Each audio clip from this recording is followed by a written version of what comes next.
ನಾನು ಅತ್ಯಂತ ಗೌರವಿಸುವ ಜಗದ್ಗುರುಗಳೇ ಹಾಗೂ ಇಲ್ಲಿ ನಡೆದಿರುವಂಥ ಎಲ್ಲ ಶರಣೆಯರೇ, ಇಷ್ಟೊತ್ತು ಈ ಕಾರ್ಯಕ್ರಮವನ್ನು ನೀವು ತುಂಬ ತಾಳ್ಮೆಯಿಂದ ಮತ್ತು ಸಹನೆಯಿಂದ ಕೇಳ್ತಾ ಇದ್ದೀರಿ, ನೋಡ್ತಾ ಇದ್ದೀರಿ. ನಿಮ್ಮ ಸಹನೆಗೆ ಒಂದು ಅಭಿನಂದನೆಗಳನ್ನು ಹೇಳಬೇಕು. ಎರಡನೇದು, ಸಮೂಹ ಮಾಧ್ಯಮ ಮತ್ತು ಸಮಾಜ ಅನ್ನೋ ವಿಷಯವಾಗಿ ಇಷ್ಟೊತ್ತು ಯಾರ್ಯಾರು ಮಾತಾಡಿದ್ರು ನಾನು ಗಮನಿಸ್ತಾ ಇದ್ದೆ.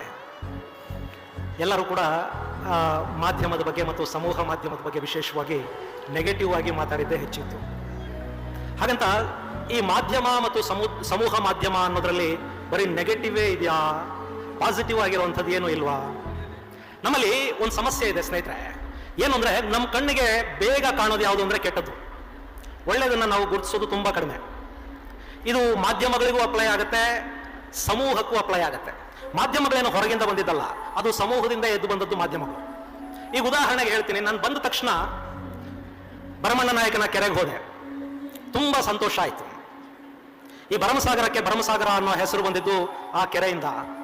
ನಾನು ಸುಮಾರು ಒಂದು 8-10 ವರ್ಷಗಳ ಹಿಂದೆ ಈ ಊರಿಗೆ ಬಂದಾಗ ಆ ಕೆರೆಯಲ್ಲಿ ನೀರು ಇಲ್ಲದೆ ಇದ್ದಿದ್ದನ್ನು ನೋಡಿದೆ. ಈಗ ಆ ಕೆರೆ ತುಂಬಿದೆ, ಆ ಕೆರೆಯಲ್ಲಿ ನೀರಿದೆ. ಅದರಿಂದ ಇನ್ನೂ ಸಾಕಷ್ಟು ಕೆರೆಗಳಿಗೆ ನೀರು ತುಂಬುತ್ತಾ ಇದ್ದಾರೆ ಅನ್ನೋ ವಿಷಯ ಗೊತ್ತಾಯಿತು. ಅದರ ಸಂಪೂರ್ಣ ಶ್ರೇಯ ಶ್ರೀಗಳಿಗೆ ಸಲ್ಲಬೇಕು. ಆದರೆ ಇಲ್ಲಿ ನೀವೆಲ್ಲ, ನಾನು ಇದನ್ನು ಹೇಳಿದಾಗ ನೀವು ಚಪ್ಪಾಳೆ ತಟ್ಟಿದ್ರಿ ನಿಜ. ಆದರೆ ಇದು ಸಾಮಾಜಿಕ ಮಾಧ್ಯಮಗಳಲ್ಲಾಗಲಿ ಎಷ್ಟು ಪ್ರಚಾರವನ್ನು ಪಡ್ಕೊಂಡಿದೆ.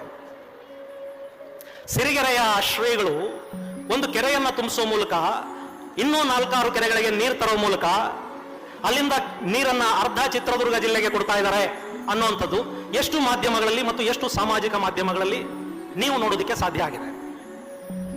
ಇಲ್ಲಿ ಏನಾಗುತ್ತೆ, ನಾವು ಒಳ್ಳೆಯದನ್ನ ಮಾಧ್ಯಮಗಳ ಮೂಲಕ ಮತ್ತು ನಮ್ಮ ಕೈಯಲ್ಲಿರುವಂತಹ ಸಾಮಾಜಿಕ ಮಾಧ್ಯಮಗಳ ಮೂಲಕ, ಆಗಲೇ IPS ಅಧಿಕಾರಿ ಹೇಳ್ತಾ ಇದ್ರು, ಹಿಂದೆ ಬೇಟೆಗಾರ ಚರಿತ್ರೆ ಬರ್ಕೋತಾ ಇದ್ದ, ಹುಲಿಯನ್ನು ಅವನು ಹೇಗೆ ಬೇಟೆ ಆಡ್ದ ಅನ್ನೋದನ್ನ ಬರ್ಕೋತಾ ಇದ್ದ, ಹಾಗಾಗಿ ಚರಿತ್ರೆ ಬೇಟೆಗಾರನದ್ದಾಯ್ತು. ಈಗ ಸಿಂಹ ಹುಲಿಗಳು ಕೂಡ ಚರಿತ್ರೆ ಬರ್ಕೊಳ್ಳುವಂತ ಕಾಲ. ಹೌದು, ಮಾಧ್ಯಮಗಳೇ ಇದ್ದಾಗ. ಇಲ್ಲಿ ನೀವೆಲ್ಲ ಇದ್ದೀರಿ, ಬಹುಶಃ ನಿಮ್ಮಲ್ಲಿ ಹೆಚ್ಚು ಜನ ನನ್ನ ವಯಸ್ಸಿನವರು ಮತ್ತು ನನಗಿಂತ ಹಿರಿಯರಿದ್ದೀರಿ. ನಿಮಗೆಲ್ಲ ಗೊತ್ತಿದೆ, ನಮ್ಮ ಕಾಲದಲ್ಲಿ ಮಾಧ್ಯಮ ಅಂದ್ರೆ ಏನಿತ್ತು. ನಾನು ಮಿಡ್ಲ್ ಸ್ಕೂಲಿಗೆ ಹೋಗುವಾಗ ನಮ್ಮ ಮನೆಯಲ್ಲಿ ಒಂದು ರೇಡಿಯೋ ಇತ್ತು. ರೇಡಿಯೋದಲ್ಲಿ ನ್ಯೂಸ್ ಕೇಳಿಕೊಂಡು ನಮ್ಮ ದಿನ ಆರಂಭ ಆಗ್ತಾ ಇತ್ತು. ಆಮೇಲೆ ನ್ಯೂಸ್ ಪೇಪರ್ಗಳು ಊರುಗಳಿಗೆ ಮನೆಗಳಿಗೆ ಬರ್ಲಿಕ್ಕೆ ಶುರುವಾದ. ನಾನು ಹೈಸ್ಕೂಲಿಗೆ ಬರುವಾಗ ನಮ್ಮೂರಿಗೆ ಒಂದು ತೆಲುಗು ಪೇಪರ್ ಬರ್ತಾ ಇತ್ತು. ಅದರ ಹೆಸರು ಉದಯಂ ಅಂತ. ಉದಯಂ ಅಂದ್ರೆ ಮುಂಜಾನೆ ಅಂತ ಹೇಳಿ. ಆ ಉದಯಂ ಅನ್ನೋ ಪೇಪರ್ ನಮ್ಮ ಊರಿಗೆ ಬರೋ ಅಷ್ಟೊತ್ತಿಗೆ ಮಧ್ಯಾಹ್ನ ಆಗ್ತಿತ್ತು. ನಾವು ಅದನ್ನ ಸಾಯಂಕಾಲ ಓದ್ತಾ ಇದ್ವಿ. ಪೇಪರ್ ಹೆಸರು ಮುಂಜಾನೆ, ನಾವು ಅದನ್ನು ಓದ್ತಾ ಇದ್ದಿದ್ದು ಸಾಯಂಕಾಲ. ಕಾಲ ಬದಲಾಯಿತು, ನ್ಯೂಸ್ ಚಾನಲ್ಗಳು, ಟಿವಿ ಚಾನಲ್ಗಳು ಬಂದವು. ರಾಮಾಯಣ ಮಹಾಭಾರತ ಶುರುವಾಯಿತು.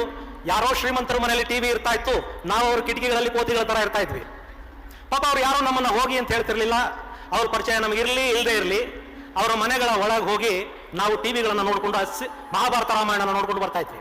ಕಾಲ ಬದಲಾಯಿತು, ನ್ಯೂಸ್ ಚಾನಲ್ಗಳು ಬಂದವು. ಈಗ ತರಾವರಿ ಚಾನಲ್ಗಳು ಬಂದವು. ಒಂದು ಕಾಲದಲ್ಲಿ ಸಮೂಹವನ್ನು ಅಡ್ರೆಸ್ ಮಾಡೋದಕ್ಕೆ ಮಾಧ್ಯಮ ಇರ್ತಾ ಇತ್ತು. ಅದರೊಳಗೆ ಫೇಸ್ಬುಕ್ ಅಂತ ಹೇಳೊಂದು ಬಂತು, ಟ್ವಿಟ್ಟರ್ ಬಂತು, ಇನ್ಸ್ಟಾಗ್ರಾಮ್ ಬಂತು, ಯೂಟ್ಯೂಬ್ ಬಂತು, ಇನ್ನೊಂದು ಬಂತು ಟಿಕ್ಟಾಕ್ ಅಂತ. ನಮ್ಮ ಪುಣ್ಯಕ್ಕೆ ಏನು ಅಂದ್ರೆ ಅದು ಇಂಡಿಯಾದಲ್ಲಿ ಬ್ಯಾನ್ ಮಾಡಿದಾರೆ ಅದನ್ನ. ಈ ಟಿಕ್ಟಾಕ್ ಅನ್ನೋದು ಬಂತಲ್ಲ, ಇದು ಚೈನಾದಲ್ಲಿ ಶುರುವಾದಂತ ಈ ಆ್ಯಪ್ ಭಾರತಕ್ಕೆ ಬಂದಾಗ ಮತ್ತು ಚೈನಾದಲ್ಲಿ ಅದು ಮಾಡ್ತಾ ಇದ್ದಿದ್ದ ಕೆಲಸನೇ ಬೇರೆ, ಭಾರತದಲ್ಲಿ ಅದು ಮಾಡಿದ ಕೆಲಸನೇ ಬೇರೆ. ಚೈನಾದಲ್ಲಿ ಟಿಕ್ಟಾಕ್ ಅನ್ನೋ ಆ್ಯಪ್ ಅನ್ನ ಎಜುಕೇಶನ್ ಪರ್ಪಸ್ ಬಳಸ್ತಾರೆ. ಶಿಕ್ಷಣದ ಸಲುವಾಗಿ ಬಳಕೆ ಆಗುವಂತ ಆ್ಯಪ್ ಟಿಕ್ಟಾಕ್ ಚೈನಾದಲ್ಲಿ. ಆದರೆ ನಮ್ಮಲ್ಲಿ ಏನಾಯ್ತು, ಟಿಕ್ಟಾಕ್ ಅಂದ್ರೆ ಎಷ್ಟು ಸಾಧ್ಯ ಆಗುತ್ತೆ ಅಷ್ಟು ಕೆಟ್ಟ ವಿಡಿಯೋಗಳನ್ನು ನಮಗೆ ಕೊಡೋದಕ್ಕೆ ಮತ್ತು ನಮ್ಮ ಮನಸ್ಸನ್ನ ಕೆಡಿಸೋದಕ್ಕೆ ಟಿಕ್ಟಾಕ್ನ ಬಳಕೆ ಇಲ್ಲಿ ಹೆಚ್ಚಾಯಿತು. ಈ ಟಿಕ್ಟಾಕ್ ಅನ್ನು ಬ್ಯಾನ್ ಮಾಡಿದ್ದಾರೆ. ಆದ್ರೆ ಅದು ಮಾಡಿದಂತ ಕೊಳಕಿದೆಯಲ್ಲ, ಅದನ್ನ ಈಗ ಎಲ್ಲ ಸೋಷಿಯಲ್ ಮೀಡಿಯಾಗಳು ಬಳಸ್ತಾ ಇವೆ. ನೀವೀಗ ನೋಡ್ತಾ ಇದ್ದೀರಾ ಶಾರ್ಟ್ ಅಂತ. ಈ ಸೋಷಿಯಲ್ ಮೀಡಿಯಾ ಮತ್ತು ಮೊಬೈಲ್ಗಳು ಬಂದ ಮೇಲೆ ಭಾರತದಲ್ಲಿ ಸಾಕಷ್ಟು ಜನಕ್ಕೆ ಕೆಲಸ ಸಿಕ್ಕಿದೆ. ಸಾಕಷ್ಟು ಯುವಕರಿಗೆ, ದೊಡ್ಡವರಿಗೆ ಎಲ್ಲ ಕೆಲಸ ಸಿಕ್ಕಿದೆ. ಏನ್ ಗೊತ್ತಾ ಕೆಲಸ? ಮೊಬೈಲ್ ನಿರ್ಕೊಂಡಿಗಂತ ಇರೋದು. ಹಿಂದೆ ಈ ಮೊಬೈಲ್ಗಳು ಬರೋದಕ್ಕೆ ಮುಂಚೆ ನಾವು ಮನುಷ್ಯರ ಜೊತೆ ಮಾತಾಡೋದನ್ನ ಅಭ್ಯಾಸ ಮಾಡ್ಕೊಂಡಿದ್ವಿ. ಮನುಷ್ಯರ ಜೊತೆ ಒಂದು ಸಂಪರ್ಕ ಇರ್ತಾ ಇತ್ತು ನಮಗೆ. ಇವತ್ತು ನಮ್ಮ ಪರಿಸ್ಥಿತಿ ಏನಾಗಿದೆ ಅನ್ನೋದನ್ನ ಒಂದ್ಸರಿ ಯೋಚನೆ ಮಾಡಿ ನೋಡಿ. ನಿಮ್ಮ ಊರುಗಳಲ್ಲಿ, ನನಗೆ ಭರಮಸಾಗರದಲ್ಲಿ, ಚಿತ್ರದುರ್ಗದಲ್ಲಿ, ದಾವಣಗೆರೆಯಲ್ಲಿ ಈ ಪರಿಸ್ಥಿತಿ ಇದೆಯೋ ಇಲ್ಲೋ ಗೊತ್ತಿಲ್ಲ. ಆದ್ರೆ ಬೆಂಗಳೂರಲ್ಲಿ ಇದು ಹೇಗಾಗಿದೆ ಅಂದ್ರೆ, ನೀವು ಯಾರ್ದೋ ಮನೆಗೆ ಹೋಗ್ತೀರಿ, ಆ ಮನೇಲಿ ಒಬ್ಬ ಹುಡುಗ ಮಗ ಇರ್ತಾನೆ.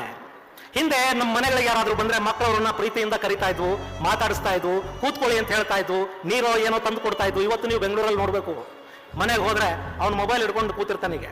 ನೀವು ಹೋದ್ರಿ, ಹಿಂಗೊಂದ್ಸರಿ ಮಾರಿ ನೋಡ್ದ ಅಷ್ಟೇ, ಅಲ್ಲಿಂದ ಅವ್ನು ಎದ್ದ, ಅವ್ನ ರೂಮಿಗೆ ಹೋದ ಮೊಬೈಲ್ ಹಿಡ್ಕೊಂಡು. ಮಾತಾಡ್ಸಲ್ಲ. ಅವ್ರ ಅಪ್ಪನೋ ಅಮ್ಮನೋ ಬರ್ತಾರೆ, ಅವ್ರು ಹೇಳ್ತಾರೆ, ಅಯ್ಯೋ ನನ್ನ ಮಗ ಆನ್ಲೈನ್ ಕ್ಲಾಸ್ ನೋಡ್ಕೊತಾ ಇದ್ದಾನೆ ಅಂತ.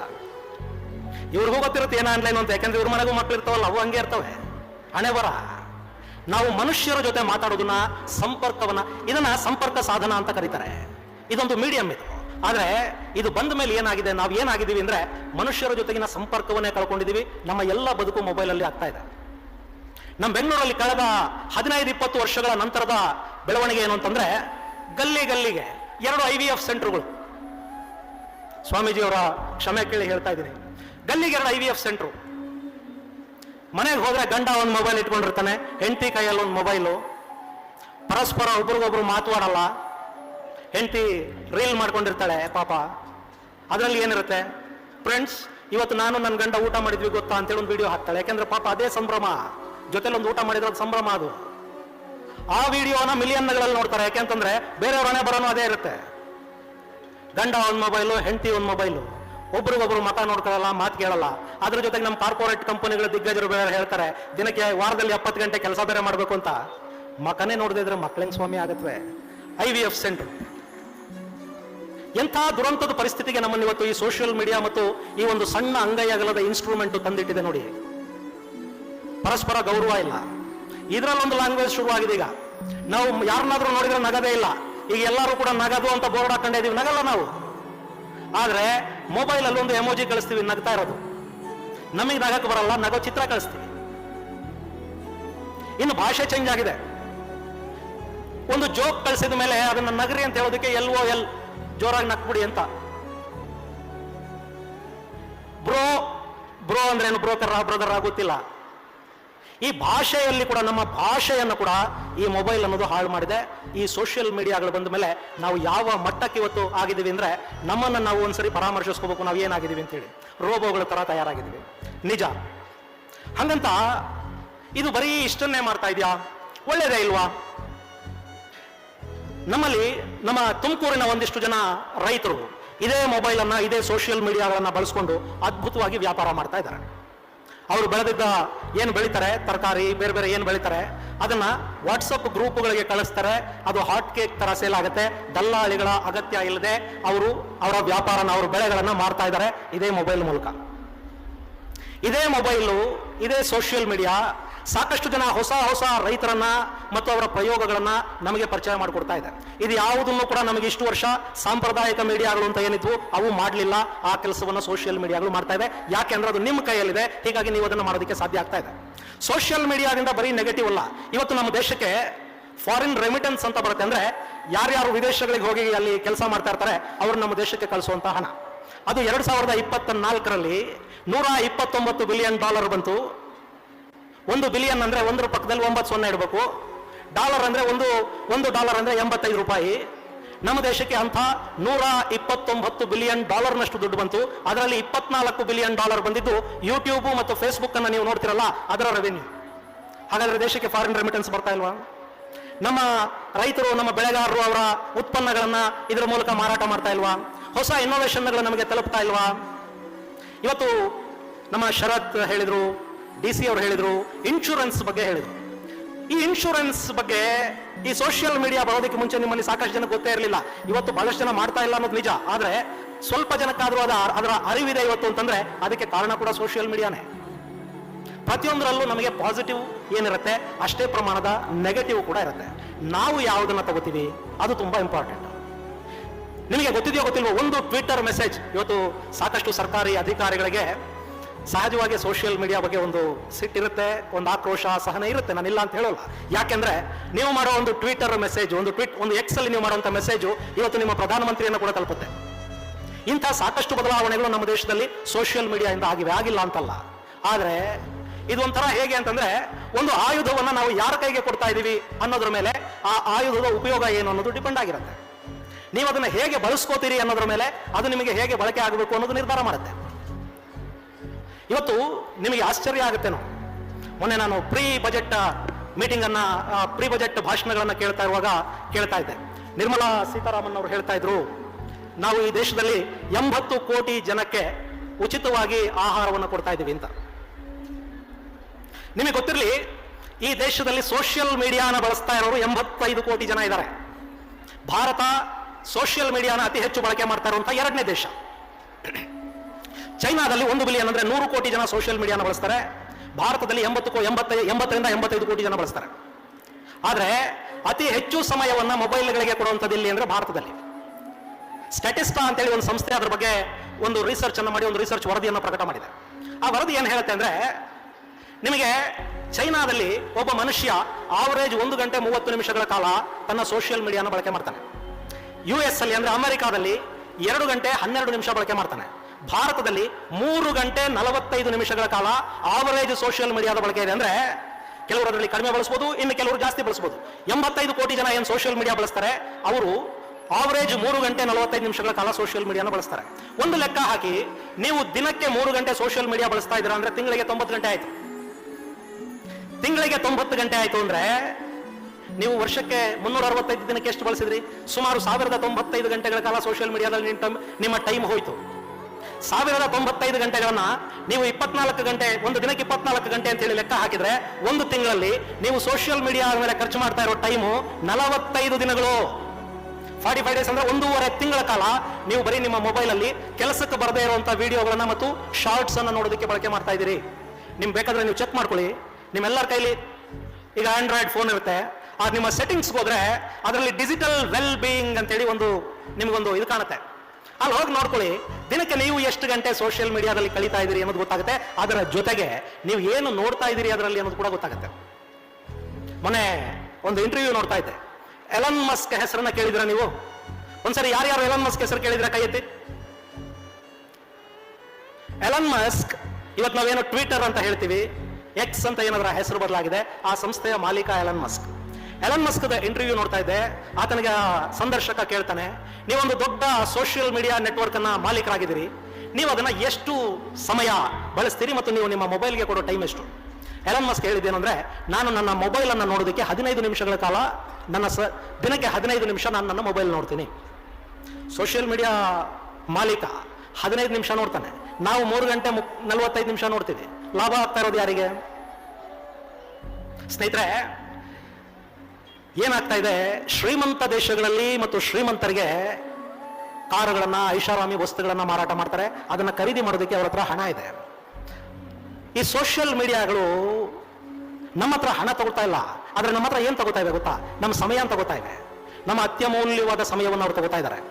ಇದರ ಪರಿಣಾಮ ಏನಾಗ್ತಾ ಇದೆ ಅಂದ್ರೆ, ಈ ದೇಶದಲ್ಲಿ ಇಂಡಿಯನ್ ಸೈಕಾಲಜಿಯ ಒಂದು ರಿಸರ್ಚ್ ಪೇಪರ್ ಹೇಳೋ ಪ್ರಕಾರ 45% ಈ ದೇಶದ ಯುವಕರೇನಿದ್ದಾರೆ ಅವರು ಮಾನಸಿಕ ಸಮಸ್ಯೆಗಳಿಂದ ನರಳುವಂತ ಪರಿಸ್ಥಿತಿ ನಿರ್ಮಾಣ ಆಗ್ತಾ ಇದೆ. ಅದು ಖಂಡಿತ ಸೋಷಿಯಲ್ ಮೀಡಿಯಾಗಳಿಂದ ಆಗ್ತಾ ಇರೋದಲ್ಲ. ಸೋಷಿಯಲ್ ಮೀಡಿಯಾದಲ್ಲಿ ಏನನ್ನ ನಾನು ನೋಡಬೇಕು, ಏನನ್ನ ನೋಡಬಾರ್ದು ಅನ್ನೋದು ಗೊತ್ತಿಲ್ಲದೆ ಇರೋ ಕಾರಣದಿಂದ ಆಗ್ತಾ ಇರೋದು. ನಮಗದು ಇವತ್ತು ಏನೂ ಗೊತ್ತಿಲ್ಲ. ಫೇಸ್ಬುಕ್ಗಳಿಗೆ ಹೋದ್ರೆ ಬರೀ ಜಗಳ ಇರುತ್ತೆ. ಫೇಸ್ಬುಕ್ ಅಲ್ಲಿ ಅವನೊಂದು ಪಾರ್ಟಿ, ಇವನೊಂದು ಪಾರ್ಟಿ, ಇಬ್ರು ಕೂತ್ಕೊಂಡಲ್ಲಿ ಫೇಸ್ಬುಕ್ ಅಲ್ಲಿ ಜಗಳ ಮಾಡ್ಕೊತಾ ಇರ್ತಾರೆ.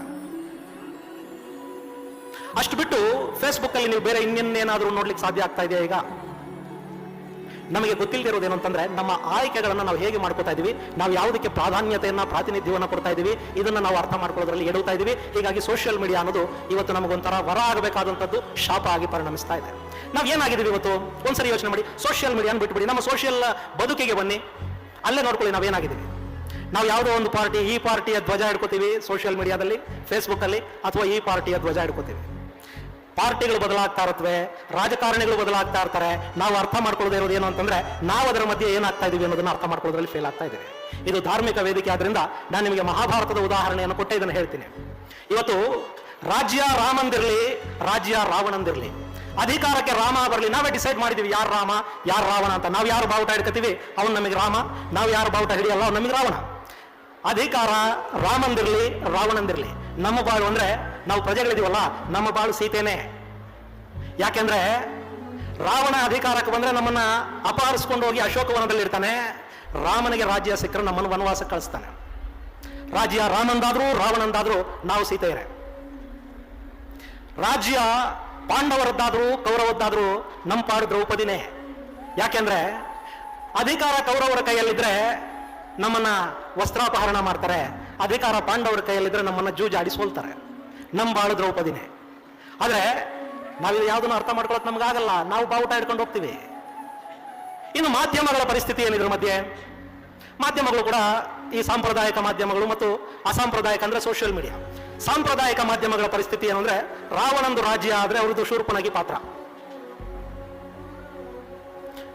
ರಾಮನ ಆಸ್ಥಾನದಲ್ಲಿದ್ರೆ ಮಂಥರೆಯ ಪಾತ್ರ. ಹಿಂದೆ ನಾರದನ ಪಾತ್ರ ವಹಿಸ್ತಾ ಇದ್ರು, ಅಲ್ಲಿದು ಇಲ್ಲಿದು ಸುದ್ದಿ ತಗೊಂಡು ಬಂದು ಕೊಡ್ತಾ ಇದ್ರು. ಈಗ ಕಾಲ ಬದಲಾಯಿತು, ರಾಜ್ಯ ರಾವಣಂದಾದ್ರೆ ಮಾಧ್ಯಮದ ಪಾತ್ರ ಶೂರ್ಪನಖಿದು, ರಾಜ್ಯ ಆಸ್ಥಾನ ರಾಮಂದಾದ್ರೆ, ಅರಮನೆ ರಾಮಂದಾದ್ರೆ ಮಾಧ್ಯಮದ ಪಾತ್ರ ಮಂಥರೆದು. ಇಬ್ರು ಮಾಡೋದು ಅದೇ ಕೆಲಸ. ಹಾಗಾದ್ರೆ ಸೋಷಿಯಲ್ ಮೀಡಿಯಾ ಏನ್ ಮಾಡ್ತಾ ಇದೆ? ಮಂಥರೆಗೆ ಮತ್ತು ಶೂರ್ಪನಖಿಗೆ ಏನೋ ಒಂದು ಕಾರಣ ಇದೆ. ಅವರಿಗೆ ಮೇಲೆ ಕೆಳಗೆ ಏನೋ ಒಂದು ಸ್ವಲ್ಪ ಇದೆ, ಅಲ್ಲಿ ರಾವಣ ಇದ್ದಾನೆ, ಇಲ್ಲಿ ಕೈಕೇಯಿ ಇದ್ದಾರೆ. ಆದ್ರೆ ಸೋಷಿಯಲ್ ಮೀಡಿಯಾಗಳ ಪರಿಸ್ಥಿತಿ ಇವತ್ತೇನು ಅಂತಂದ್ರೆ, ಸೀತೆಯನ್ನ ಕಾಡಿಗೆ ಕಳಿಸಿದಂತ ಒಬ್ಬ ಶ್ರೀಸಾಮಾನ್ಯ ಇದ್ನಲ್ಲ, ಅವನು ಸೋಷಿಯಲ್ ಮೀಡಿಯಾ. ಸೀತೆಯ ಚಾರಿತ್ರ್ಯ ವಧೆ ಮಾಡಿ ಆಕೆಯನ್ನು ಕಾಡಿಗೆ ಕಳಿಸಿದ ಶ್ರೀಸಾಮಾನ್ಯನ ಪಾತ್ರ ಸೋಷಿಯಲ್ ಮೀಡಿಯಾ. ಯಾಕೆಂದ್ರೆ ಇದಕ್ಕೆ ಲಂಗು ಇಲ್ಲ, ಲಗಾಮು ಇಲ್ಲ, ವಾಕ್ ಸ್ವಾತಂತ್ರ್ಯ ಅನ್ನೋದೊಂದು ಕೊಟ್ಟುಬಿಟ್ಟಿದ್ದಾರೆ ಈ ದೇಶದಲ್ಲಿ. ನಮ್ಮ ಸಂವಿಧಾನ ನಮಗೆ ಕೊಟ್ಟಿದೆ, ಆ ವಾಕ್ ಸ್ವಾತಂತ್ರ್ಯಕ್ಕೊಂದು ಲಿಮಿಟೇಷನ್ ಇದೆ ಅನ್ನೋದು ನಮಗೆ ಗೊತ್ತಿಲ್ಲ. ಹೀಗಾಗಿ ನಮ್ಮ ಕೈಲೊಂದು ಸೋಷಿಯಲ್ ಮೀಡಿಯಾ ಬಂದ ಮೇಲೆ ನಮಗೇನು ಇಷ್ಟ ಬರುತ್ತೆ ಅದನ್ನೆಲ್ಲ ನಾವು ಸೋಷಿಯಲ್ ಮೀಡಿಯಾದಲ್ಲಿ ತುಂಬ್ತಾ ಹೋಗ್ತೀವಿ. ಇದರ ಪರಿಣಾಮ ಏನಾಗ್ತಾ ಇದೆ ಅಂದ್ರೆ, ಈ ಲಿಂಚಿಂಗ್ ಜಾಸ್ತಿ ಆಗ್ತಾ ಇದೆ, ಸುಳ್ಳು ಸುದ್ದಿಗಳು, ಫೇಕ್ ನ್ಯೂಸ್. ಈ ಫೇಕ್ ನ್ಯೂಸ್ ನ ಪರಿಣಾಮ ಏನಾಗ್ತಾ ಇದೆ ಅಂದ್ರೆ, ಮೊನ್ನೆ 2 ವರ್ಷಗಳ ಹಿಂದೆ ಮಹಾರಾಷ್ಟ್ರದಲ್ಲಿ ಮಕ್ಕಳ ಕಳ್ಳರು ಜಾಸ್ತಿ ಆದ್ರು ಅಂತೇಳಿ ಒಂದು ಸುದ್ದಿ ವಾಟ್ಸಪ್ ಅಲ್ಲಿ ಓಡಾಡೋದಕ್ಕೆ ಶುರುವಾಯಿತು. ಮಕ್ಕಳ ಕಳ್ಳರು ಅಂತ ಅನ್ಕೊಂಡು ಪಾಪ ಎಲ್ಲಿಂದಲೋ ಎಲ್ಲಿಗೋ ಹೋಗ್ತಾ ಇದ್ರು ಸಾಧುಗಳನ್ನ, ಸನ್ಯಾಸಿಗಳನ್ನ ಹಳ್ಳಿ ಜನ ಹಿಡ್ಕೊಂಡು ಹೊಡೆದು ಕೊಂದಾಕಿದ್ರು. ಉತ್ತರ ಪ್ರದೇಶದಲ್ಲಿ ಆರ್ಕಿಯಾಲಜಿ ಡಿಪಾರ್ಟ್ಮೆಂಟ್ನವರು ಯಾವುದೋ ಒಂದು ಮಸೀದಿಯ ಅಲ್ಲಿ ಸರ್ವೆ ಮಾಡೋದಕ್ಕೆ ಅಂತ ಹೋದ್ರೆ, ಆ ಮಸೀದಿನ ಕೆಡವೋದಕ್ಕೆ ಬಂದ್ರು ಅಂತೇಳಿ ಸೋಷಿಯಲ್ ಮೀಡಿಯಾದಲ್ಲಿ ಸುದ್ದಿ ಆಯ್ತು. ಅವ್ರ ಮೇಲೆ ಅಸಾಲ್ಟ್ ಆಯ್ತು, ಅದನ್ನ ಕಂಟ್ರೋಲ್ ಮಾಡೋದಕ್ಕೆ ಗೋಲಿಬಾರ್ ಆಯ್ತು, 5 ಜನ ಸತ್ತು ಹೋದ್ರು. ಇದು ಬರೀ ಭಾರತದಲ್ಲಿ ಮಾತ್ರ ಆಗುತ್ತೆ ಅಂತ ಅನ್ಕೋಬೇಡಿ. ಮ್ಯಾನ್ಮಾರ್ ಅಲ್ಲಿ ರೋಹಿಂಗ್ಯಾಗಳು ಬೌದ್ಧರನ್ನು ಹೊಡಿತಾ ಇದ್ದಾರೆ ಅಂತೇಳಿ ಒಂದು ಸುಳ್ಳು ಸುದ್ದಿ ಹಬ್ಬಿತು. ಅದರ ಪರಿಣಾಮ 7 ಲಕ್ಷ ಜನ ರೋಹಿಂಗ್ಯಾಗಳು ಮ್ಯಾನ್ಮಾರ್ನ ಬಿಟ್ಟು ಬಾಂಗ್ಲಾದೇಶಕ್ಕೆ ಬರಬೇಕಾಗಿತ್ತು. ಅದು ಬರೀ ಬಾಂಗ್ಲಾದೇಶಕ್ಕೆ ನಿಂತ್ಕೊಳ್ಳಿಲ್ಲ, ಅಲ್ಲಿ ತಿನ್ನೋದಕ್ಕೆ ಕೂಳಿಲ್ಲ, ಅವರು ಭಾರತಕ್ಕೆ ಬಂದ್ರು. ಆ ರೋಹಿಂಗ್ಯಾಗಳ ಸಮಸ್ಯೆನ ಇವತ್ತು ಭಾರತ ಅನುಭವಿಸ್ತಾ ಇದೆ. ಬಾಂಗ್ಲಾದೇಶದಲ್ಲಿ ಮನೆ ಶೇಖ್ ಹಸೀನಾ ಸರ್ಕಾರ ಬಿದ್ದೋಯ್ತಲ್ಲ, ಆ ಬಿದ್ದೋಗೋದಕ್ಕಾದಂತ ಗಲಭೆಗಳನ್ನ ಪ್ರಚೋದಿಸಿದ್ದು, ಜಾಸ್ತಿ ಮಾಡಿದ್ದು ಅಲ್ಲಿನ ಸೋಷಿಯಲ್ ಮೀಡಿಯಾಗಳು. ನಮ್ಮಲ್ಲಿ CAA ಗಲಾಟೆಗಳಾದವು, ದೆಹಲಿಯಲ್ಲಿ ಶಾನ್ಬಾಗ್ ಗಲಾಟೆ ಆಯಿತು. ಅದರ ಹಿಂದಿದ್ದದ್ದು, ಆ ಟೂಲ್ ಕಿಟ್ನ ಹಿಂದಿದ್ದದ್ದು ಸೋಷಿಯಲ್ ಮೀಡಿಯಾ. ನಮಗೆ ಗೊತ್ತಿಲ್ಲದೆ ಇರೋದೇನಂದ್ರೆ, ಯಾರೋ ಎಲ್ಲೋ ಕೂತಿರ್ತಾನೆ, ಅವನ ಮನಸ್ಸಿಗೆ ಏನೋ ಇರುತ್ತೆ, ಅವನ ಅಜೆಂಡಾ ಏನೋ ಇರುತ್ತೆ, ಅವನು ಆ ಅಜೆಂಡಾನ ಸೋಷಿಯಲ್ ಮೀಡಿಯಾ ಮೂಲಕ ಪುಷ್ ಮಾಡ್ತಾನೆ. ನಮಗದು ಗೊತ್ತಿರೋದಿಲ್ಲ. ನಾವು ಅದನ್ನ ತುಂಬಾ ಖುಷಿಯಾಗಿ, ಎಕ್ಸೈಟ್ ಆಗಿ ವಾಟ್ಸಪ್ಗೆ ಬಂದ ಯಾವುದೋ ಒಂದು ಮೆಸೇಜ್ ಅನ್ನ ಅದು ಸುಳ್ಳ ಸರಿನಾ ಅನ್ನೋದನ್ನ ಚೆಕ್ ಮಾಡ್ಕೊಳ್ಳದೆ ಅದನ್ನ ಫಾರ್ವರ್ಡ್ ಮಾಡ್ತಲೇ ಹೋಗ್ತೀವಿ, ಹಿಂಗಂತ ಇರ್ತೀವಿ. ನಮ್ಮ ಕೈಗೆ ಕೆಲಸ ಸಿಗುತ್ತೆ. ಅದರ ಪರಿಣಾಮ ಎಲ್ಲೋ ಯಾರ್ದೋ ಮನೆ ಹಾಳಾಗುತ್ತೆ ಅನ್ನೋದು ನಮಗೆ ಗೊತ್ತೇ ಆಗುದಿಲ್ಲ. ಇದು ಏಷ್ಯಾದ ಬಡದೇಶಗಳಲ್ಲಿ ಅಂದ್ಕೋಬೇಡಿ, ಇದು ಅಮೆರಿಕಾನೂ ಬಿಟ್ಟಿಲ್ಲ. 2016ರ ಎಲೆಕ್ಷನ್ ನಲ್ಲಿ ಪಾಪ ಡೊನಾಲ್ಡ್ ಟ್ರಂಪ್ ಅವರ ವಿರುದ್ಧ ಸ್ಪರ್ಧಿಸಿದ್ದಂತ ಹಿಲರಿ ಕ್ಲಿಂಟನ್ಗೆ ಆಕೆ ಮಕ್ಕಳ ಕಳ್ಳತನದ ರಾಕೆಟ್ ಹಿಂದಿದ್ದಾಳೆ ಅಂತೇಳಿ ಒಂದು ಸುಳ್ಳು ಸುದ್ದಿ ಹಬ್ಬದಲ್ಲಿ ಸೋಷಿಯಲ್ ಮೀಡಿಯಾ ಮೂಲಕ ಆಕೆ ಎಲೆಕ್ಷನ್ ಸೋಲ್ಬೇಕಾಗಿ ಬಂತು. 2020ರ ಎಲೆಕ್ಷನ್ ನಲ್ಲಿ ಡೊನಾಲ್ಡ್ ಟ್ರಂಪ್ ಸೋತಾಗ ಆ ಚುನಾವಣೆಯಲ್ಲಿ ಅಕ್ರಮ ಆಗಿದೆ ಅನ್ನುವಂಥ ಸೋಷಿಯಲ್ ಮೀಡಿಯಾದ ಒಂದು ಸುದ್ದಿ ಅಲ್ಲಿನ ಪಾರ್ಲಿಮೆಂಟ್ ಮೇಲೆ ದಾಳಿ ಆಗೋ ಹಾಗೆ ಮಾಡ್ತು. ಇದೆಲ್ಲ ಆಗ್ತಾ ಇರೋದು ಯಾಕೆಂದ್ರೆ, ನಮ್ಮ ವಿವೇಕದ, ಆಲೋಚನೆಯ, ಸಹನೆಯ ಕೊರತೆಯಿಂದ ನಾವು ಏನು ಮಾಡಬೇಕು ಅನ್ನೋದನ್ನ ಗಮನಿಸದೆ ಬಂದಿದ್ದೆಲ್ಲವನ್ನು ಕೂಡ ಫಾರ್ವರ್ಡ್ ಮಾಡ್ತಾ ಹೋಗ್ತಾ ಇದೀವಲ್ಲ. ಅದರಿಂದ ನಾವು ನಿಜವಾದ ಶರಣರಾದ್ರೆ ಈ ಸಮಸ್ಯೆಗೆ ನಮ್ಮಲ್ಲಿ ಪರಿಹಾರ ಕೂಡ ಇದೆ. ನಮ್ಮಲ್ಲಿ ಯಾವ ಸಮಸ್ಯೆಗೂ ಪರಿಹಾರ ಇಲ್ಲ ಅಂತಾನೆ ಇಲ್ಲ. ಪ್ರತಿಯೊಂದು ಕೂಡ ಆ ಸಮಸ್ಯೆಗೆ ಆಯಾ ಪರಿಹಾರಗಳಿರುತ್ತೆ. ನಮ್ಮಲ್ಲಿ ಶರಣರ ಬಾಳು ನಿಜ ಸತ್ಯ, ಅಲ್ಲಿ ಮೋಸವಿಲ್ಲ, ಅಲ್ಲಿ ಪಾಪವಿಲ್ಲ, ನಿಜ ಒಂದೇ, ನಿಜವಿಲ್ಲದನು ನಂಬನು ಕೂಡಲ ಸಂಗಮ ದೇವ ಅಂತ ಹೇಳಿ ಚನ್ನಬಸವಣ್ಣ ಶರಣ ಅಂದ್ರೆ ಯಾರು ಅಂತ ಹೇಳ್ತಾನೆ. ನಾವು ನಿಜ ಅಲ್ಲದೆ ಇರೋದನ್ನ ನಂಬೋದೇ ಇಲ್ಲ ಅಂತಂದಾಗ ನಮಗೆ ಸುಳ್ಳು ಸುದ್ದಿಗಳ ಪ್ರಭಾವ, ಸುಳ್ಳು ಸುದ್ದಿಗಳ ಅಪಾಯ ನಮ್ಮ ಮೇಲೆ ಆಗೋದೇ ಇಲ್ಲ. ಈ ದೇಶದ, ಈ ನೆಲದ ಒಂದು ಗುಣ ಇದೆ ನೋಡಿ, ಅದೇನು ಗೊತ್ತಾ ನಿಮಗೆ? ನಾವು ಯಾವುದನ್ನು ನಂಬೋ ಜನ ಅಲ್ವೇ ಅಲ್ಲ. ಈ ಸನಾತನ ಪರಂಪರೆ ಮತ್ತು ಈ ದೇಶದ ಮೂಲ ಧರ್ಮ ಏನು ಅಂದ್ರೆ ಪ್ರತಿಯೊಂದನ್ನು ಕೂಡ ಪ್ರಶ್ನೆ ಮಾಡುವ ಅನ್ನೋದು. ನಿಮಗೆ ಯಾರು ಏನು ಬೇಕಾದ್ರೂ ಹೇಳಿ, ಅದು ಸಾಂಪ್ರದಾಯಿಕ ಮೀಡಿಯಾ ಆಗಿರಲಿ, ಅಸಾಂಪ್ರದಾಯಿಕ ಮೀಡಿಯಾ ಆಗಿರಲಿ, ಸೋಷಿಯಲ್ ಮೀಡಿಯಾ ಆಗಿರಲಿ, ವಾಟ್ಸಪ್ ಆಗಿರಲಿ, ಯಾರು ಬೇಕಾದ್ರೂ ಆಗಿರಲಿ, ಏನೇ ಇರಲಿ, ನಿಮಗೆ ಯಾವುದೋ ಒಂದು ಸುದ್ದಿ ಬಂತು ಅಂತಂದ್ರೆ ಅದು ಸತ್ಯನ ಅಲ್ವಾ ಅನ್ನೋದನ್ನ ಒಂದ್ಸರಿ ಕ್ರಾಸ್ ಚೆಕ್ ಮಾಡ್ಕೋಬೇಕಾದಂತ ಜವಾಬ್ದಾರಿ ನಿಮ್ಮದಿರುತ್ತೆ. ನಾವು ಪ್ರಶ್ನೆ ಮಾಡದೆ ಎಲ್ಲವುದನ್ನು ನಂಬೋದಕ್ಕೆ ನಾವು ವಿಶ್ವಾಸಿಗಳಲ್ಲ. ನಾವು ಈ ನೆಲದ ಗುಣ ಏನು ಅಂದ್ರೆ ಪ್ರತಿಯೊಂದನ್ನು ಪ್ರಶ್ನಿಸು ಅನ್ನೋದು. ಹೀಗಾಗಿನೇ ನಿಮಗೆ ಭಗವದ್ಗೀತೆಯಲ್ಲಿ ಕೃಷ್ಣ ಅವನು ಎಷ್ಟೇ ನೆಂಟಾದ್ರೂ, ಎಷ್ಟೇ ಹಿತೈಷಿ ಆದ್ರೂ, ಎಷ್ಟೇ ಅವನು ತುಂಬಾ ಬೇಕಾದವನಾದ್ರೂ ಕೂಡ ಅರ್ಜುನ ಕೃಷ್ಣ ಹೇಳಿದ್ದನ್ನೆಲ್ಲ ಕೇಳ್ತಾ ಹೋಗುದಿಲ್ಲ. ಪ್ರತಿ ಹಂತದಲ್ಲಿ ಕಡೆ ಕೃಷ್ಣನನ್ನ ಪ್ರಶ್ನೆ ಮಾಡ್ತಾ ಹೋಗ್ತಾನೆ. ಅದು ಯಾಕೆ? ಇದು ಯಾಕೆ ಅಂತ ಕೇಳ್ತಾನೆ ಹೋಗ್ತಾನೆ. ಮತ್ತು ಅವನ ಎಲ್ಲ ಅನುಮಾನಗಳಿಗೆ ಉತ್ತರ ಸಿಕ್ಕ ನಂತರನೇ ಅಸ್ತ್ರ ಕೆಳಗಿಟ್ಟಂತ ಅರ್ಜುನ ಮತ್ತೆ ಅಸ್ತ್ರವನ್ನ ಕೈಗೆ ತಗೋತಾನೆ. ಕೃಷ್ಣ ಹೇಳಿದ ತಕ್ಷಣ ಅವನು ಕೃಷ್ಣ ನಮ್ಮ ಭಾವ, ಅವನು ನಮ್ಮ ಹಿತೈಷಿ, ಇಷ್ಟ ದಿನ ನಮ್ಮ ಜೊತೆಲೇ ಇದ್ದ, ಅವನು ಹೇಳಿದ್ದನ್ನೆಲ್ಲ ಕೇಳಬೇಕು. ಅರ್ಜುನ ಹಂಗೆ ಮಾಡಲೇ ಇಲ್ಲ. ಕೃಷ್ಣನಿಗೆ ಪದೇ ಪದೇ ಪ್ರಶ್ನೆ ಕೇಳಿದ ಮೇಲೆನೆ ಅರ್ಜುನ ಅವನನ್ನು ನಂಬಿದ್ದು. ಹೀಗಿರುವಾಗ ನಾವ್ಯಾಕೆ ವಾಟ್ಸಪ್ ಅಲ್ಲಿ ಯಾವನೋ ಅಂತನೂ ಗೊತ್ತಿಲ್ಲದೆ ಇರೋನು ಯಾವನೋ ಕಳಿಸಿದ್ದನ್ನ ನಾವ್ಯಾಕೆ ನಂಬಬೇಕು? ನಾವ್ಯಾಕೆ ಅದನ್ನ ಫಾರ್ವರ್ಡ್ ಮಾಡಬೇಕು? ನಾವ್ಯಾಕೆ ನಮ್ಮ ಟೈಮನ್ನ ದಿನಕ್ಕೆ 3-3/4 ಗಂಟೆ ಇಲ್ಲಿ ಕಳಿಬೇಕು? ಅದ್ರ ಬದಲು ಒಂದು ಸ್ವಲ್ಪ ರಚನಾತ್ಮಕವಾಗಿ ನಾವು ಆ ಸಮಯನ ಕಳೆಯೋದಕ್ಕೆ ಶುರು ಮಾಡಿದ್ರೆ, ಪಾಸಿಟಿವ್ ಆಗಿ ನಾವು ಆ ಟೈಮನ್ನ ಸ್ಪೆಂಡ್ ಮಾಡೋದಕ್ಕೆ ಶುರು ಮಾಡಿದ್ರೆ ನಿಜಕ್ಕೂ ನಮ್ಮೆಲ್ಲರ ಬಾಳುಗಳು ಭವ್ಯ ಆಗುತ್ತವೆ. ಈ ಕಾರ್ಯಕ್ರಮ ಪರಮ ಪೂಜ್ಯರು ಈ ವೇದಿಕೆಯಲ್ಲಿ ಇಂಥದ್ದೊಂದು ಅದ್ಭುತವಾದ ವೇದಿಕೆಯಲ್ಲಿ ಒಂದು ತುಂಬಾ ಅಗತ್ಯವಿರುವಂತಹ ಒಂದು ಸಬ್ಜೆಕ್ಟ್ ಅನ್ನ ಇಲ್ಲಿ ಮಾತಾಡೋದಕ್ಕೆ ಹೇಳಿದ್ದಾರೆ. ಅದು ಕೂಡ ಉಪಯೋಗಕ್ಕೆ ಬಂದಂತಾಗುತ್ತೆ. ಇನ್ನು ಮೇಲೆ ಉಳಿದಿದ್ದು ನಿಮಗೆ ಬಿಟ್ಟಿದ್ದು. ನಾನು ಮೊಬೈಲನ್ನು ಬಳಸಬೇಡಿ ಅಂತ ಹೇಳೋದಿಲ್ಲ, ನಾನು ಸೋಷಿಯಲ್ ಮೀಡಿಯಾಗಳು ಕೆಟ್ಟದ್ದು ಅಂತ ಹೇಳೋದಿಲ್ಲ. ಯಾಕೆಂದ್ರೆ ಸೋಷಿಯಲ್ ಮೀಡಿಯಾಗಳಿಂದ ಸಾಕಷ್ಟು ಉಪಯೋಗನೂ ಇದೆ. ಸಾಕಷ್ಟು ಯೂಟ್ಯೂಬ್ ಚಾನಲ್ಗಳಲ್ಲಿ ನಿಮ್ಮ ಮಕ್ಕಳಿಗೆ ಬೇಕಾದಂತಹ ಕ್ಲಾಸುಗಳು ನಡೀತಾ ಇವೆ. ಸಾಕಷ್ಟು ಜನ ನಿಮ್ಮ ಸ್ಕೂಲು ಮತ್ತು ಕಾಲೇಜುಗಳಲ್ಲಿ ಸಿಗದೇ ಇರುವಂಥದ್ದನ್ನು ಸೋಷಿಯಲ್ ಮೀಡಿಯಾದಲ್ಲಿ ಕೊಡ್ತಾ ಇದ್ದಾರೆ. ಇಂಜಿನಿಯರಿಂಗ್ ಸ್ಟೂಡೆಂಟ್ಸ್ಗೆ ಬೇಕಾದಂತಹ ಸಾಕಷ್ಟು ಸಿಲೆಬಸ್ ಮತ್ತು ಅದರ ಪಾಠಗಳು ಯೂಟ್ಯೂಬ್ ಅಲ್ಲಿ ಮತ್ತು ಬೇರೆ ಬೇರೆ ಕಡೆ ಸಿಗ್ತಾ ಇದೆ. IAS IPS ಗೆ ಪ್ರಿಪೇರ್ ಆಗ್ತಾ ಇದಾರಲ್ಲ ಮಕ್ಕಳು, ಆ ಮಕ್ಕಳಿಗೆ ಬೇಕಾದಂತಹ ಸಾಕಷ್ಟು ಯೂಟ್ಯೂಬ್ ಚಾನಲ್ಸ್ ಇವೆ. ನಾವು ಅದು ಯಾವುದನ್ನು ನೋಡದೆ ನಾವು ಫ್ರೆಂಡ್ಸ್ ನಾನು ಗಂಡ ಇವತ್ತು ಊಟ ಮಾಡಿದ್ವಿ ಅನ್ನೋದನ್ನ ಮಿಲಿಯನ್ ಗಟ್ಟಲೆ ನೋಡ್ಕೊಂಡು ಯೂಟ್ಯೂಬ್ ಅಂದ್ರೆ ಸೋಷಿಯಲ್ ಮೀಡಿಯಾ ಅಂದ್ರೆ ಇಷ್ಟೇ ಅಂತ ತಿಳ್ಕೊಂಡ್ರೆ ಅದು ನಮ್ಮ ತಪ್ಪಾಗುತ್ತೆ. ಅಲ್ಲಿ ಕೂಡ ನಮಗೆ ಬೇಕಾದಷ್ಟು ಸಿಕ್ಕಾಪಟ್ಟೆ ಇದೆ. ಅದನ್ನು ನಾವು ಬಳಕೆ ಮಾಡಿಕೊಂಡ್ರೆ ನಿಜಕ್ಕೂ ಅದರಿಂದ ಸಾಕಷ್ಟು ಲಾಭ ಆಗುತ್ತೆ. ಇದು ಒಂದು. ಜೊತೆಗೆ ನಾನು ಈ ವೇದಿಕೆಯಲ್ಲಿ ಸಾಕಷ್ಟು ಜನ ಬುದ್ಧಿವಂತರಿದ್ದಾರೆ, ಸಾಕಷ್ಟು ತಿಳಿದವರಿದ್ದಾರೆ. ಅವರಿಗೂ ಕೂಡ ಒಂದು ಮನವಿ ಮಾಡೋದೇನೆಂದ್ರೆ, ನಿಮಗೆ ಗೊತ್ತಿರುವಂತಹ ವಿಷಯಗಳನ್ನ ಜನಕ್ಕೆ ತಲುಪಿಸೋದಕ್ಕೆ ಸೋಷಿಯಲ್ ಮೀಡಿಯಾ ಅನ್ನೋದು ತುಂಬಾ ಅದ್ಭುತವಾದ ಪ್ಲಾಟ್ಫಾರ್ಮ್. ಅದನ್ನ ಬಳಕೆ ಮಾಡಿಕೊಂಡು ನಿಮಗೇನು ಗೊತ್ತಿದೆ ಅದನ್ನ ಬೇರೆಯವ್ರಿಗೂ ತಲುಪಿಸಿದ್ರೆ ಅದರಿಂದ 4 ಜನಕ್ಕೆ ಅನುಕೂಲ ಕೂಡ ಆಗುತ್ತೆ. ಆದ್ರೆ ನಾವು ಮಾತ್ರ ಯಾವುದು ಬೇಕು ಯಾವುದು ಬೇಡ ಅನ್ನೋದನ್ನ ನಿರ್ಧಾರ ಮಾಡ್ಕೊಂಡು ಅದನ್ನ ಮಾತ್ರ ಬಳಸ್ತಾ ಹೋದ್ರೆ ಯಾವ ಸಮಸ್ಯೆಗಳು ಯಾವುದರಿಂದನೂ ಆಗೋದಿಲ್ಲ. ಇಷ್ಟನ್ನು ಹೇಳ್ತಾ ನನಗೆ 4 ಮಾತುಗಳನ್ನು ಆಡೋದಕ್ಕೆ ಅವಕಾಶ ಕೊಟ್ಟಂತ ಪರಮ ಪೂಜ್ಯರಿಗೆ ಪ್ರಣಾಮಗಳನ್ನ ಸಲ್ಲಿಸ್ತಾ ನನ್ನ 4 ಮಾತುಗಳನ್ನು ಮುಗಿಸ್ತೀನಿ. ಜೈ ಹಿಂದ್, ಜೈ ಕರ್ನಾಟಕ. ಶರಣ MS ರಾಘವೇಂದ್ರ, ವಿಮರ್ಶಕರು, ಮೀಡಿಯಾ ಮಾಸ್ಟರ್, ಬೆಂಗಳೂರು, ಇವರಿಗೆ ಧನ್ಯವಾದಗಳು. ಈಗ ನಿಮ್ಮ ಮುಂದೆ ಒಂದು ಜನಪದ ನೃತ್ಯ, ಕಾಗೆಯ ಕಣ್ಣೋಳೆ ಎಂಬ ಜನಪದ ಗೀತೆಗೆ ನೃತ್ಯವನ್ನು ಮಾಡಲಿದ್ದಾರೆ ಶ್ರೀ ತರಳಬಾಳು ಜಗದ್ಗುರು ಹಿರಿಯ ಪ್ರಾಥಮಿಕ ಶಾಲೆ ಸಿರಿಗೆರೆ ಇವರಿಂದ. ಕಾಗೆಯ ಕಣ್ಣೋಳೆ ಎಂಬ ಜನಪದ ನೃತ್ಯ. ಶ್ರೀ ತರಳಬಾಳು ಜಗದ್ಗುರು ಬೃಹನ್ಮಠದಿಂದ ಸಾಹಿತ್ಯ ಸಿರಿ ಮಾಲಿಕೆಯಲ್ಲಿ ಅಮೂಲ್ಯ ಗ್ರಂಥಗಳನ್ನು ಪ್ರಕಟಿಸಲಾಗಿದೆ. ಪರಮ ಪೂಜ್ಯರ ಬಿಸಿಲು ಬೆಳದಿಂಗಳು